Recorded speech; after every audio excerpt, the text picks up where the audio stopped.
Sobat-sobat TNB yang berbahagia, jumpa lagi di channel Tanah dan Bangunan. Pada kesempatan kali ini kami akan membagikan sebuah video cara membaca SPPT PBB di tahun terbaru di tahun 2025 ini.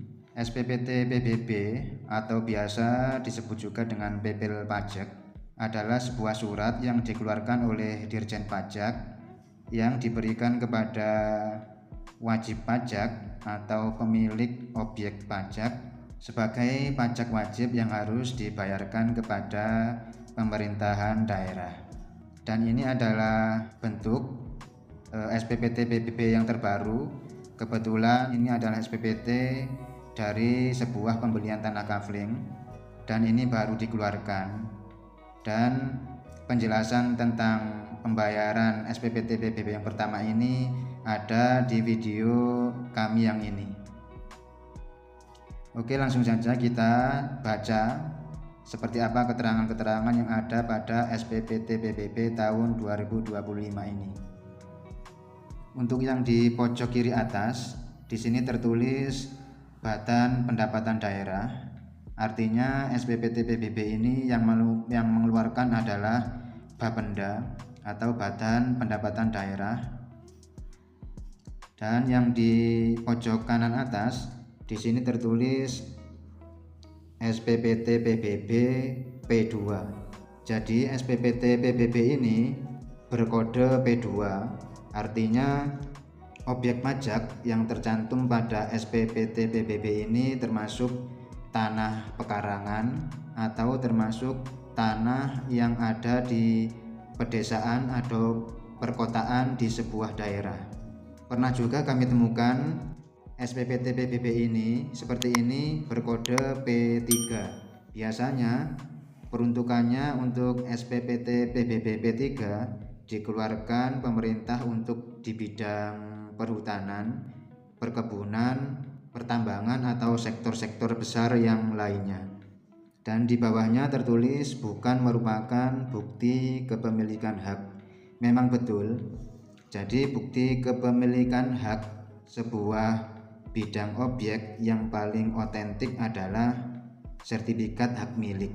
Akan tetapi SPPT PBB seperti ini adalah surat pendukung atau alat pendukung yang menyatakan bahwasanya objek pajak tersebut adalah betul-betul milik daripada nama yang tercantum pada SPPT PBB-nya.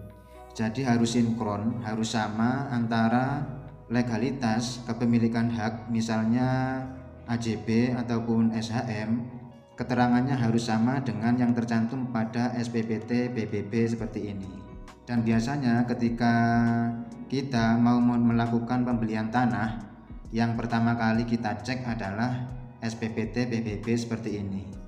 Karena di situ nanti akan tercantum luas tanah dan juga siapa pemilik tanah yang tercantum pada SPPT PBB.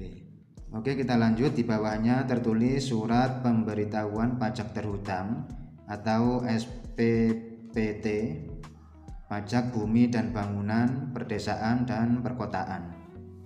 Di sini ini tahun keluar SPPT PBB-nya, jadi keluar di tahun 2025 ini. Yang ini NOP atau nomor objek pajak. Di sini ada 18 angka atau 18 digit, yang mana ini adalah kode-kode di suatu wilayah. Yang 35 ini adalah kode provinsi. Yang 07 ini adalah kode kota atau kabupaten di mana objek pajak berada. Yang 3 angka pertama ini adalah kode kecamatan. Kemudian 3 angka selanjutnya adalah kode desa. Kemudian 3 angka seterusnya adalah nomor objek tanah atau nomor blok tanah. Dan 4 angka selanjutnya adalah nomor urut objek tanah. Dan 0 atau angka terakhir ini adalah kode khusus yang dikeluarkan oleh Bapenda. Dan di bawahnya adalah letak objek pajak Maksudnya di sini adalah letak daripada bidang tanah ataupun bangunan di mana lokasinya berada. Di sini tertulis Dusun Karangjambe A4. Di sini adalah nomor kafling karena kebetulan SPPT PBB ini adalah hasil daripada belian tanah kafling. Nomor bloknya adalah A4. Ini adalah RT, RW, objek pajak berada. Ini nama desanya, ini kecamatan Tumpang dan Kabupaten Malang. Jadi ini adalah alamat daripada objek pajak berada. Dan di sebelah kanan ini adalah nama daripada wajib pajak atau nama pemilik daripada objek pajak. Dan biasanya nama dan alamat wajib pajak ini disesuaikan dengan domisili pembeli itu berada, biasanya sesuai dengan alamat di KTP. Jadi bisa saja berbeda antara nama dan alamat wajib pajak dengan letak objek pajak, bisa saja berbeda. Sebagai contoh, misalnya nama wajib pajak berada di alamat Jakarta, bisa saja membeli objek pajak yang berada di wilayah Malang. Jadi nanti keterangan di letak objek pajak dan keterangan di alamat wajib pajak tidaklah sama. Dan di bawah pada kolom ini tertulis objek pajak. Di sini ada keterangan bumi, luas berapa meternya. Jadi kebetulan untuk SPPT PBB ini adalah berupa tanah. Jadi untuk bangunannya adalah 0. Keterangan di bumi. Luasnya 72 meter.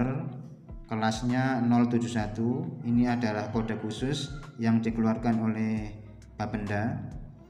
NJOP atau nilai jual objek pajak per meter persegi.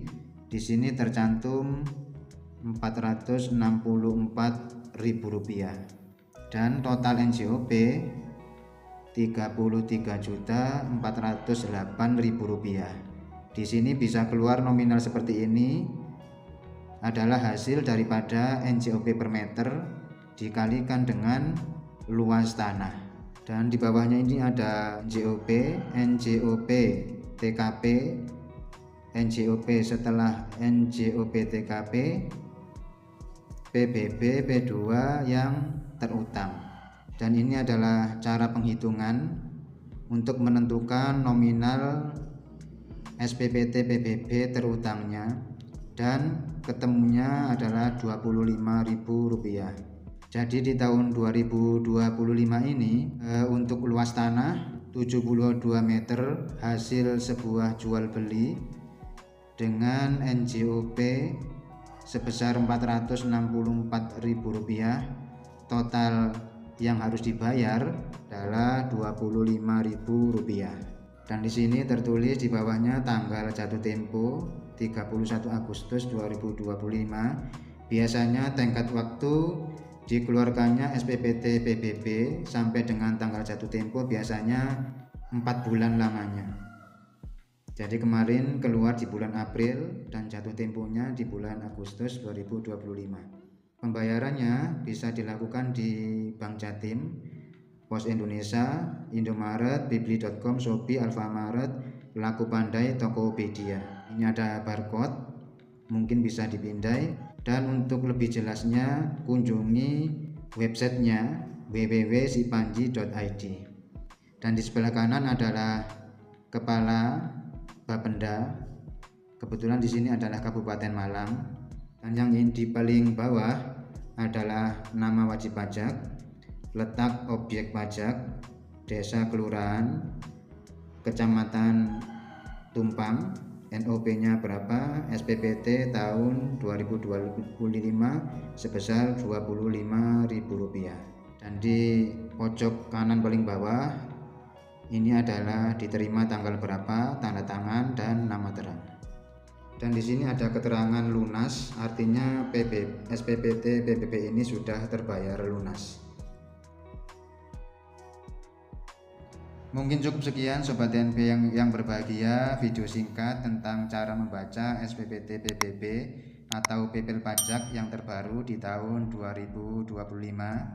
Dan semoga video ulasan singkat ini bisa bermanfaat bagi sobat TNB semuanya, dan jangan lupa selalu bersyukur.